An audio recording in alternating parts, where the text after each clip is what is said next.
Brother Mark Pendleton is a member of the Young Men's General Board, serving since April Conference in 2012, so almost 2 years. Interestingly enough, I think it's important to recognize that he has held pretty much all the positions and over the years in his callings that we have represented here. He's been a scoutmaster, he's been in the Ward Young Men's Presidency, State Young Men's Presidency, he's been a bishop, he's been a state president. So I think he can relate and probably is the perfect speaker for our little Philmont today. He currently is employed by the Church Missionary Department and trains mission presidents out in the field, actually. And we might get some insight there. I'm trying to think what else I can tell you about him. He lives in Salt Lake City, has 5 children, and how many grandchildren? 13 and a half. I figured there was another one coming. 13 and a half grandchildren. We're going to ask everybody on the stand, if you'd like, to go down so we can watch the presentation. Ricardo, if you can get the screen down. And then we'll turn the time over for the next hour to Brother Pendleton.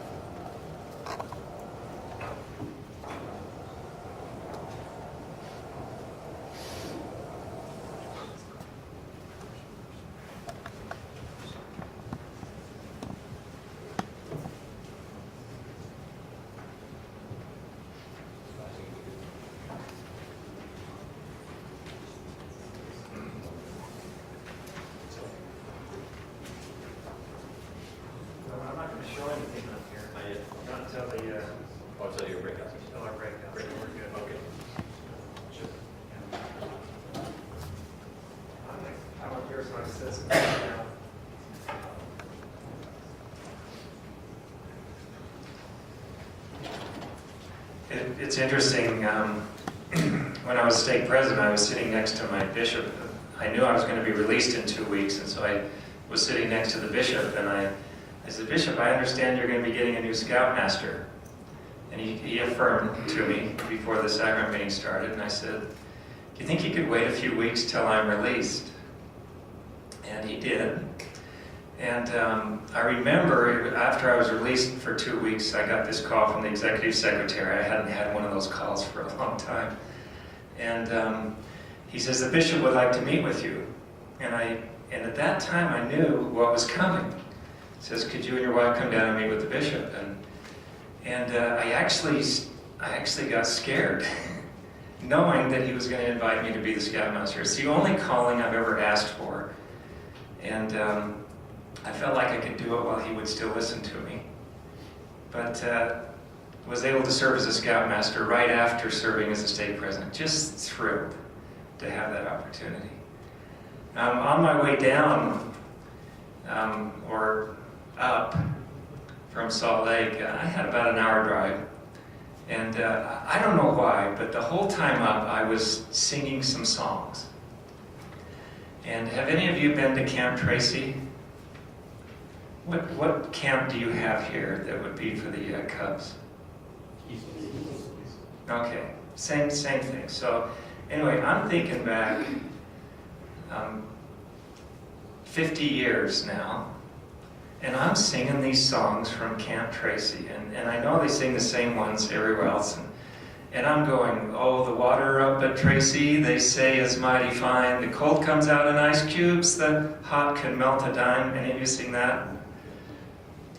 "Gee, Mom, I want to go to Tracy.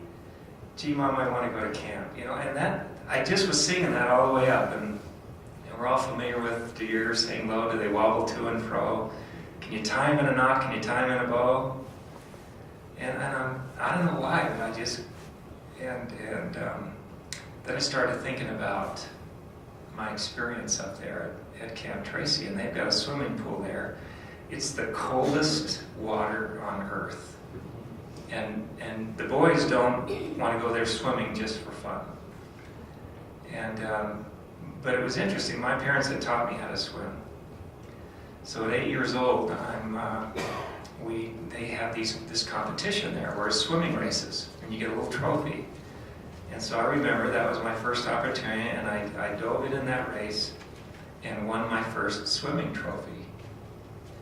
And it was a result of that I was thrilled about that opportunity of swimming competitively, and I continued to pursue that as a result of that experience in Coving. Got my swimming merit badge, my life-saving merit badge. I did everything I could, and ended up being able to provide for my education in swimming down at Brigham Young University as a result of what Scouting did for me. Additionally, I was thinking about the merit badges that I received. I have a scrapbook that my mother kept and that my wife has made sure we keep. And the other day I looked at every one of my merit badges. And I was looking in there and noticing that some of them were towards home repairs, woodworking, draftsmanship. And I was seeking those kinds of things.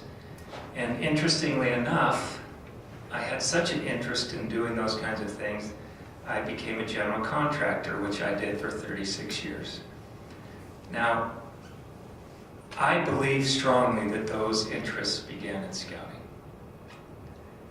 Additionally, as a missionary, my second area, only been out 6 weeks. My companion was sick. We came to the new year, he was in bed, went in to wish him a Happy New Year, and we had a couple of other elders over for that night. And while I'm there, I decided to go in and wish him a Happy New Year because he's in there asleep. And so I walk into the room, turn on the light, and there he is down on the floor. And he's just laying there. And so I bend down by him and I roll him over. And he's breathing, but he's just motionless. And I'm trying to wake him up, and I can't get him to do anything. And so I start screaming his name. I ask for the other elders to come in. And while they're up here looking at him, and I'm down kneeling next to him, all of a sudden he stops breathing. And motionless, completely. And I'm going, oh my goodness. And I didn't know what to do. And I'm looking up at these elders, and I'm praying, and all of a sudden tears come to my eyes. And I'm saying, I don't know what to do. And then this thought comes in of CPR, what I had learned in Scouting. And so I immediately performed CPR on him. The other elders had gone in and called the ambulance. He began breathing barely again, but still not awake. And then the three of us gave him a blessing. Now, I'd never given a blessing to anyone before. I'd seen them, I'd received them, never given one. And so we were in the middle of a blessing when the ambulance came, and there were 3 men there, and they all stopped and took off their hats until this blessing was done. First time I'd ever used CPR. First time I'd ever given a blessing. They said that had we not resuscitated him, he would have passed away.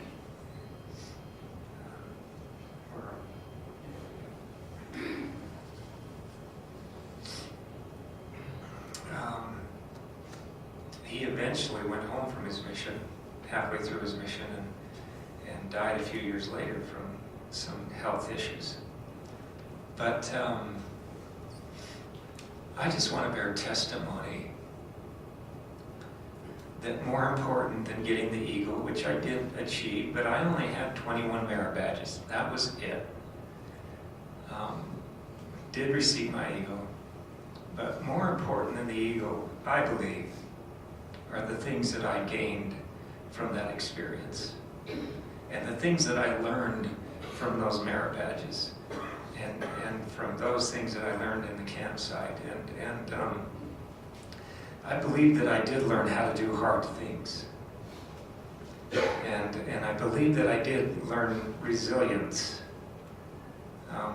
To not always have things go my way, and to not always get everything that I wanted, but to learn how to fail and to grow, and from those things. So I just went through a lot of those thoughts on the way up, so thanks for letting me reminisce with you.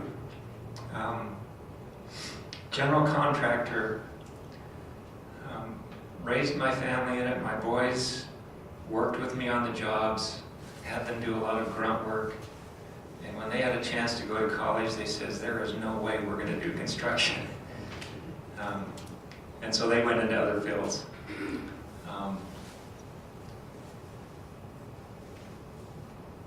On the missionary department, I'm what's called an infield representative. President, you know what an infield representative is. I could have him come up and tell you his relationship with infield representatives and mission presidents. But my responsibility is I'm assigned to 37 missions in the world. I did have Africa for a while. Now, most of my missions are in the United States, Southeast and Central area. I'm the first contact for those 37 mission presidents for anything that they need. And most of the time it has to do with young men and young women. Either they'll call me and share a miracle that's happened with them, or they'll call and they'll share something that's happening in relation to that missionary that they need some help with. Do any of you over the last year know of any missionaries that have come home from their mission and not completed it?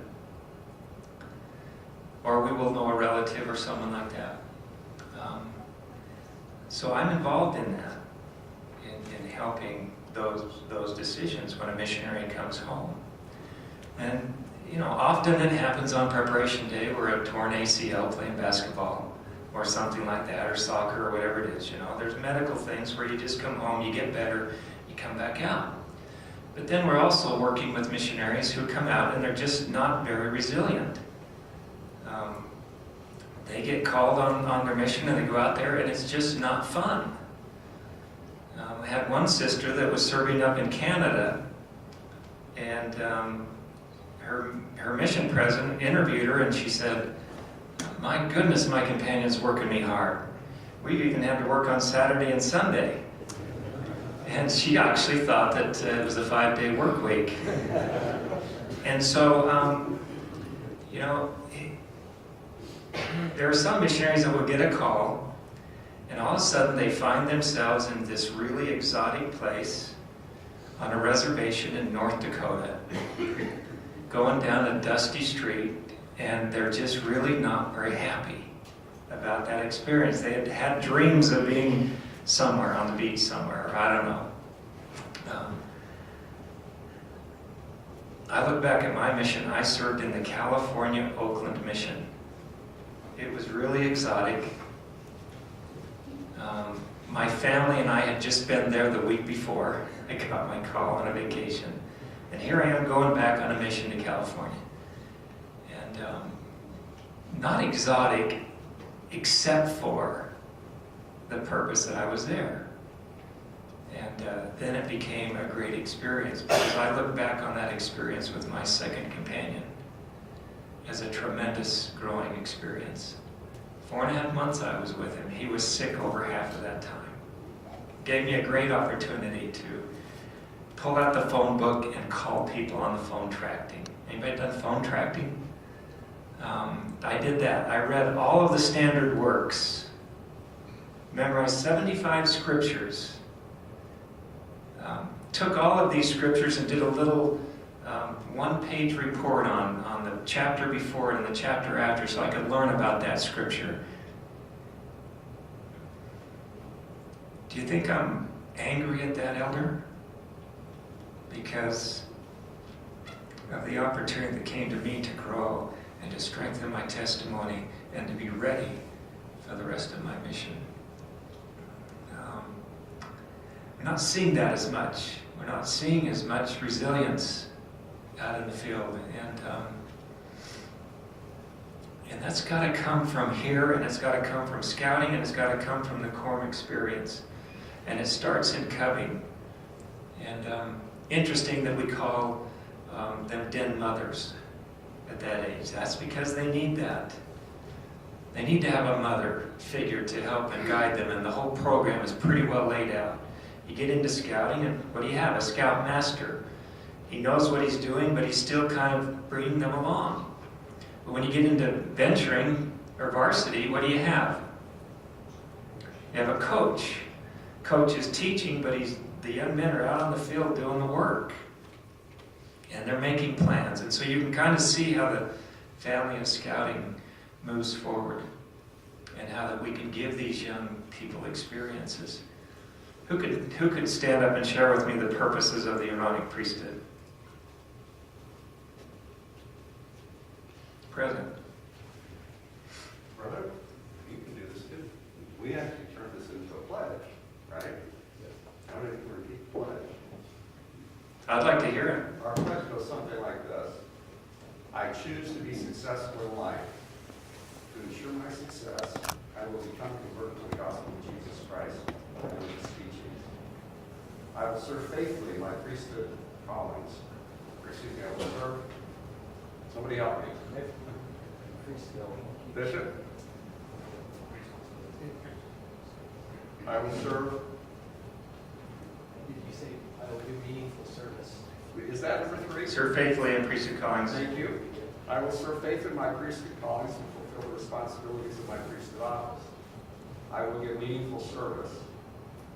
I will prepare and live worthily to receive the Melchizedek priesthood.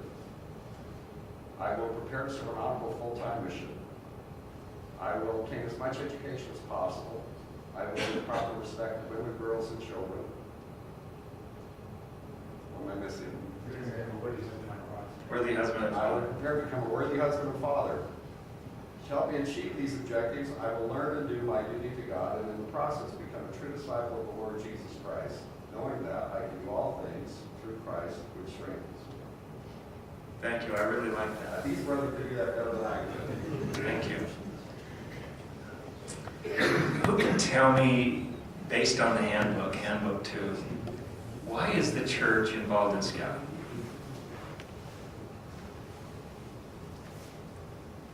Yes? The activity on the priesthood. Okay. Activity arm of the priesthood. Very good. Yes. It complements the values that we teach in the Aaronic priesthood. It complements our efforts. It does. Everything in scouting complements the priesthood. If it didn't, do you think we'd be involved in scouting for 100 years? Do you think that scouting still complements? Even with what's happened on January 1st? Do you think scouting still complements the beliefs of the church fully? Absolutely. What else?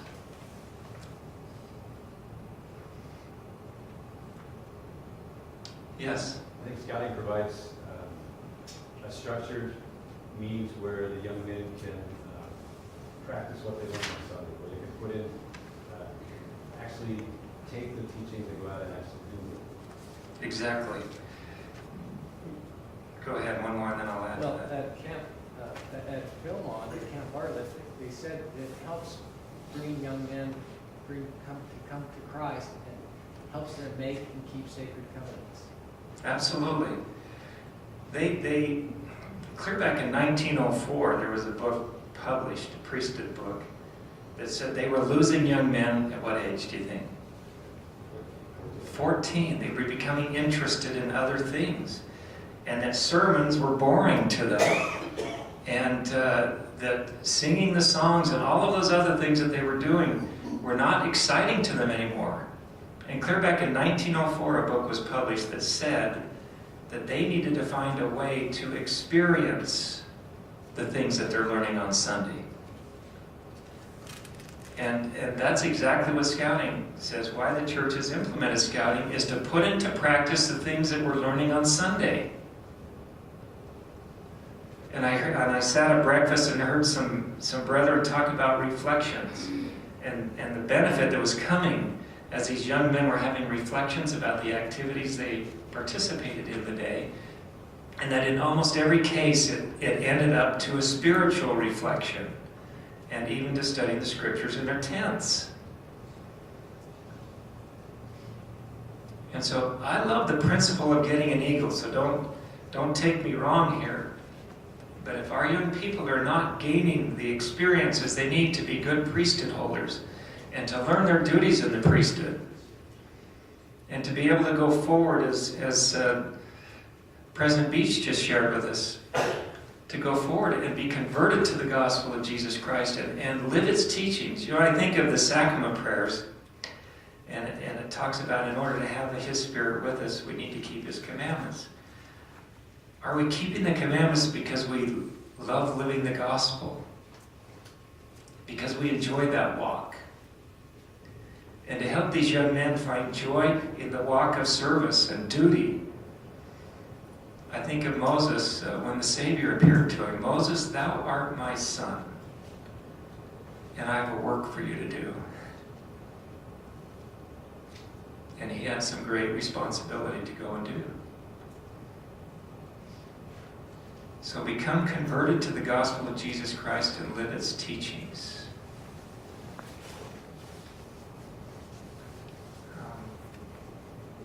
That's what we need.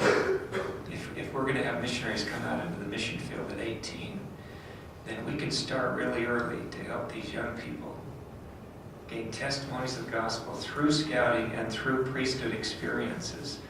And in the breakouts, as we talk about duty to God, I'm going to talk about that priesthood experience and perhaps where we're missing the mark in our priesthood quorums, and look at some opportunities there. But I would like to be able to have you ask me any question that you would like, and open this up to you, whether you want to talk about the mission experience. Maybe I can throw this out, and each of you can share something. When a missionary at age 18 or 19 goes into the field, what are the things that they are immediately thrown into that they have to do to participate in missionary work? Just throw some things out to them. Yes? A time schedule. How terrible is that? Do you know what time they get up? 6:30. What do they do? Actually, they'll get up and they'll probably do their exercising and a few things like that before they shower. But they'll have an hour to go through exercising, having breakfast, showering, doing those things. And then at 7:30, I think that at 7:30 they have breakfast together as companionship and get ready for what's next? Personal study. So they're kneeling down, they're having a prayer, and they're having their own personal study. And we could talk a little bit more about whether that study is effective or not. Who here has just recently come home from a mission not too many years ago? Within the last 4 years, anybody? Okay. You remember this schedule pretty well, don't you? So stand up and tell us how easy it was to adapt to that schedule. I loved it. I was just waking up at 6 every morning, so 6:30 was a little bit tougher to wake up because although I was able to waking up at 6, I want to get home at 30. But I enjoyed it. I love studying scriptures, preaching my gospel, missionary library. Personal study was awesome because I was able to stick over things that I wanted to learn, and then for companionship, we always study the things that I learned from the leader community. It's also a chance for me to study my language a bit, and I went to Brazil, so it taught me to some practice in Portuguese and versus really touch and stuff. So I didn't know what I'm saying. So where did you serve before you went to Brazil? Did you get your visa right on time? I hated it. Good for you.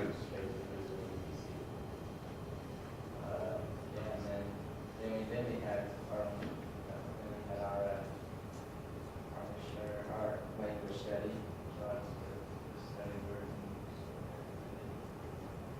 So I enjoyed it. I didn't have a problem at that time schedule because I was used to studying. I enjoyed studying. So what did you do at the end of a long, exhausting day as soon as you got into your apartment? Got home, said a prayer, and planned for the next day, and then usually eat something, Yeah. and then took a shower. Thank you. Thank you for sharing that. Pretty long day, wouldn't you say? Pretty structured day. And it was Elder Holland that said the schedule that the missionaries keep will either make or break their mission. Because that's the time in the morning when they become God's investigators. And so we've got to find a way to have them be God's investigators now. You saw a video on, was it Tuesday when you had your meeting? That showed President Callister. Remember how he talked about, showed that graph? And right now he showed it, and then he showed what happens to missionaries when they get in the field. It's just this huge incline. And his hope and prayer, and it's ours too, and I hope it's yours, that we see that incline being steady as they go through these priesthood years. And it doesn't have to be so abrupt. And we don't have this year after high school for the missionaries to all of a sudden get focused, the young people get focused to prepare for the missions. They're coming right out of high school. And so we can help them have these experiences all along the way. So there's a tremendous schedule. Now he talked about at night, every single night, these young people come home at the end of the day, have a prayer, they talk about what they did during the day, the goals that they had set, the plans that they had made, and then they give an accounting to the Lord in prayer. And they say, we're sorry, we didn't do as well as we thought. And then they plan their next day. So they set some goals first for the next day on what they're going to do, and then they make plans to reach those goals, instead of just filling in space to keep them busy. The idea is that they've got some goals they want to accomplish. If they want to get somebody to church on Sunday that's investigating the church, they set a goal. We need to get Brother Brown to church and Sister Brown. And so we're going to make a plan on how we're going to accomplish that. One of the things we can do is, in our plan, is we can invite them the next time we teach them. How many times would you invite someone to come, they would say they would come, and you waited for them, and they never came? And that happens so many times. And so if you make a plan to get someone to church, then it takes more than just inviting them, doesn't it? It takes talking to this man over here and seeing if he'll come to the next lesson, so that we can develop a friendship with them, so that he could invite them to come to church with him. It takes getting them to a ward activity so that they can come and meet some members, so they can get familiar with the building, so that it won't be so scary when they come, and they'll be more apt to come to church. And so we not only set a goal, but we make plans to help them accomplish those. Where do you see that happening in scouting and priesthood? I'm not saying that we don't, but what's set up now that allows our young people to learn those principles? Duty to God. Good, duty to God. Where else? Presidency meeting, thank you. Look at scouting too, yes. Home teaching, marvelous. Come follow me, teaching. Come follow me does the same principles. Does scouting allow for that kind of learning? To set goals and make plans and accomplish them? It better, if we're allowing them to take the lead in these things and grow and plan and invite others to come. If we've got a scout that's not coming, we can pray about it, we can set a goal that we want him to come, and we make plans. And what kind of plans would we make to help get that scout that's not coming to come? And seek the Lord's direction and involve the whole troop, or the whole team, or the whole quorum to be praying about this young man and help him come. How many stripling sons did we lose in those battles? None. 2,060, was there? Astonishing, wasn't it? After one of the major battles, There was not one of them that were not wounded. And the Lamanites are heading out of town. And they had just won a great battle, but there was a lot of men dead that were Nephites that were out in the field. And Helaman said, okay, we're not going home. We want you to go out amongst all these dead and see if there's anybody breathing. And so they then went out amongst these thousands, and they found 200 of the stripling sons who had fallen and fainted for the loss of blood. Now, what would have happened had that not commandment not been given?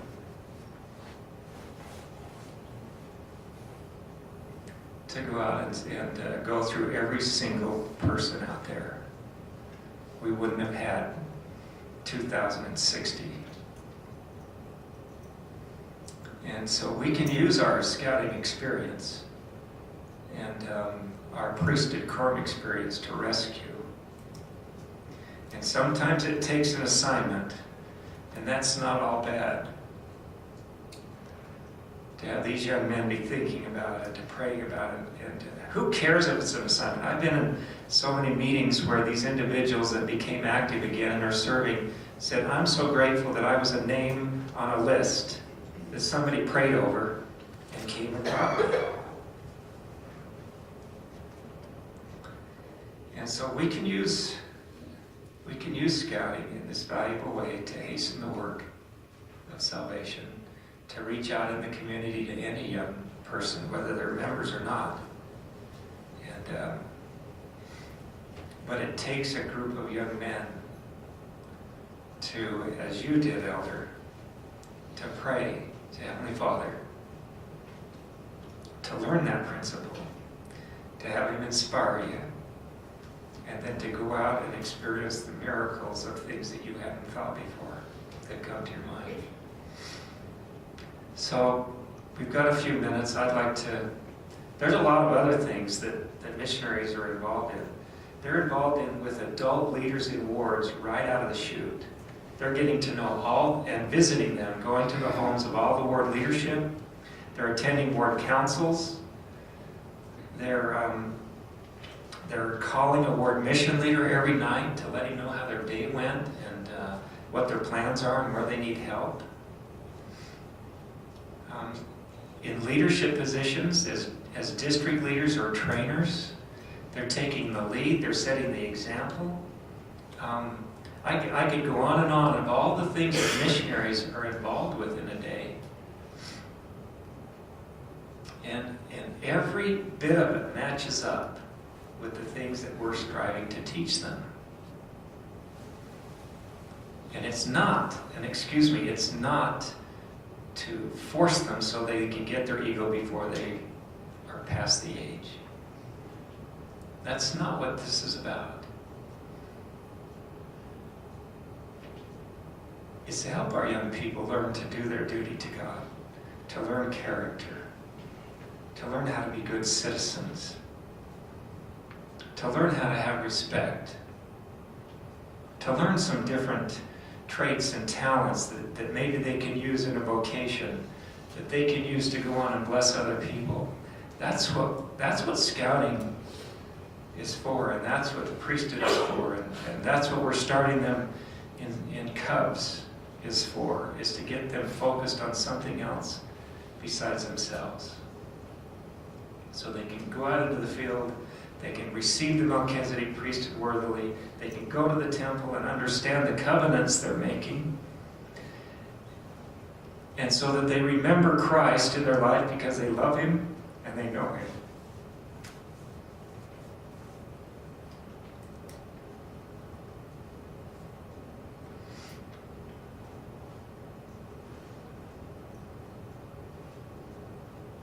And our hope and prayer is that as we plan a camp, as we plan activities, that we keep that in mind. That our biggest purpose is what in this life? What's that? Exaltation, isn't it? And if the things that we do have some way to direct towards that, then we know that the things that we're doing in scouting and in priesthood are what Heavenly Father would have us do. And we can have fun while we're doing it. We can have a lot of fun. And that's what I remember about scouting, is that I could have fun doing hard things. So I'd like to open it up to ask me any question that you'd like right here, sister. I just wanted to mention how important I think it is to teach leadership in scouting, because leadership is a quality that a boy can use with his peers at school. If he becomes a leader, he can lead other boys in righteousness instead of being a follower of whoever knows who's leading those boys. He can take the lead in righteousness, and to have that quality to go into a mission is so important. You know, that leadership instills self-confidence that they can face the world and challenge it. Very good. And you don't have to be a deacon's quorum president to be a leader. You're given many opportunities to lead young men in different aspects of that scouting experience. And we don't have to wait till we're a president or a secretary or a district or zone leader to have those kinds of experiences. Thank you. And think about a young man when he goes to Bishop's Youth Council. There he has an opportunity to share the things that they're focusing on, not just to give a quick report. Anyway, we'll talk some more about that in Duty to God. Yes, sister? I have a question. Do you have any suggestions when you're not seeing a whole lot of parental support? We have some really great boys in our board, but we have a lot of non-criminal parents, and we just don't know what's there. So the boys don't know there. You can go, but you're not going. It doesn't really matter. If you don't want to participate, you don't participate. And I think that's our biggest struggle, is we don't have the support from home. Non-parental support. That's huge. Anybody have an answer to help this sister? Or we don't have parental support? Yes. I've been thinking about that since Tuesday night, after listening to Brother Harris speak. And actually one of the sisters that was there came up to us and said, you know, if our parents had the opportunity to hear a speaker like Brother Pendleton or hear Brother Harris talk, maybe things would be different. And maybe at a stake or a ward level, we need to have the opportunity to have the parents catch the vision that all the leaders in this room have. The parents may not have that same vision of what scouting can do for our young men. And we haven't done a good job of communicating that. We can't expect the parents just to jump on board. Maybe we need to do a better job as bishops and state leaders to make sure our parents have the opportunity to catch that vision. Thank you. Can you add to that? Well, in the little Philmont training at Camp Bartlett, under Scouting 101, they said the best that you can do is to visit the families of the young men with them as leaders, and just explain to them that you need their help. And also there was a training session I can recall attending, and it had the example of a mentor, somebody in the ward that had actually taken a young man under his wing that didn't have any parental support.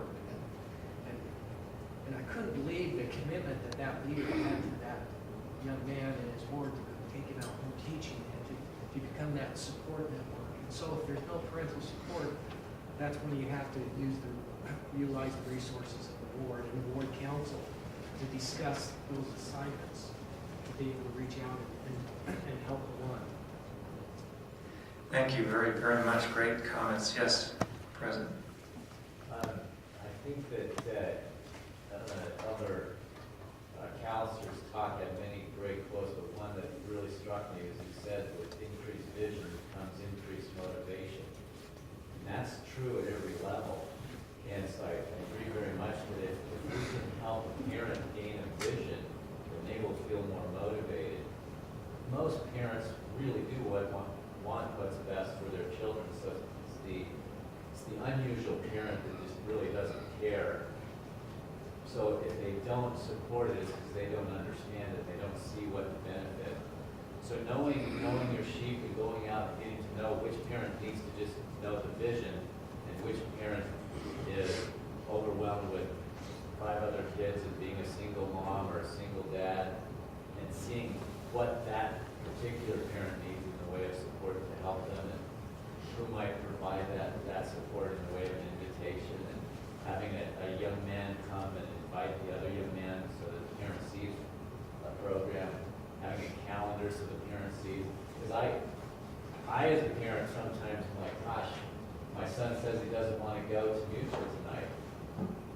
Well, it's very easy for me because I know the value, but if he says all we're doing is playing basketball, like, gosh, I know that he's got a lot of other things that he could do rather than play basketball. Unfortunately, in our world, that's a rarity that they don't have a very good activity, so I know that I can encourage him that it's going to be worth his time. So I think all of those things are factors, but that's such a crucial challenge, and in some words, that's parental support is going to be very different from another. Let me just throw out a couple of ideas to support. Thank you for these comments because they're all right on.